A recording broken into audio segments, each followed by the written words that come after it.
பூண்டி மாதாவின் பிறப்பு பெருவிழா தேர்பவனி செப்டம்பர் 8 இரவு நடைபெறுகிறது. அனைவரும் வருக, மாதாவின் அருளாசி பெறுக. சென்னை சென்ட்ரல் மற்றும் கூடூர் இடையே நடைபெற்று வரும் பொறியியல் பணியின் காரணமாக 11 புறநகர் ரயில்கள் ரத்து செய்யப்பட்டுள்ளது எனவும் அதற்கு பதிலாக சிறப்பு புறநகர் ரயில்கள் இயக்கப்படும் எனவும் தென்னக ரயில்வே அறிவித்துள்ளது. சென்னை கடற்கரையிலிருந்து மாலை 6:45 மணி, இரவு 8 மணி மற்றும் 9:20 மணிக்கு கும்மிடிப்பூண்டி செல்லும் புறநகர் ரயில்கள் ரத்து செய்யப்பட்டுள்ளது. மேலும் மூர் மார்க்கெட்டிலிருந்து இரவு 7:35 மணி மற்றும் 11:20 மணிக்கு கும்மிடிப்பூண்டி செல்லும் புறநகர் ரயில்களும் ரத்து செய்யப்பட்டுள்ளது.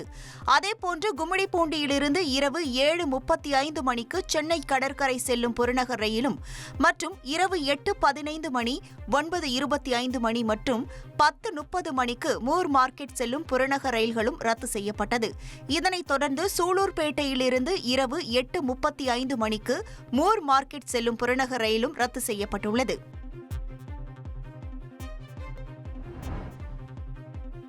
பிரான்ஸ் அதிபர் இமானுவேல் மேக்ரனுடன் பிரதமர் மோடி தொலைபேசியில் உரையாடினார்.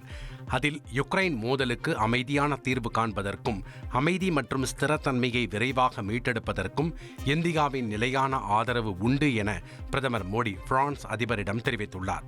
பொருளாதாரம், பாதுகாப்பு, அறிவியல், தொழில்நுட்பம் மற்றும் விண்வெளி உள்ளிட்ட பல்வேறு துறைகளில் இருதரப்பு ஒத்துழைப்பில் ஏற்பட்டுள்ள முன்னேற்றங்கள் குறித்து இருவரும் ஆய்வு செய்தனர். மேலும் இந்தியா பிரான்ஸ் மூலோபாய கூட்டாண்மையை வலுப்படுத்துவதற்கான தங்கள் உறுதிப்பாட்டை மீண்டும் உறுதிப்படுத்தினர். இதைத் தொடர்ந்து 2026 இந்தியா நடத்தும் AI தாக்க உச்சி மாநாட்டிற்கான அழைப்பை ஏற்றுக்கொண்டதற்காக அதிபர் மேக்ரனுக்கு பிரதமர் மோடி நன்றி தெரிவித்தார். பூலோகம் போற்றும் பூண்டி மாதாவின் பிறப்பு பெருவிழா தேர்பவனி செப்டம்பர் 8 இரவு நடைபெறுகிறது. அனைவரும் வருக, மாதாவின் அருளாசி பெறுக.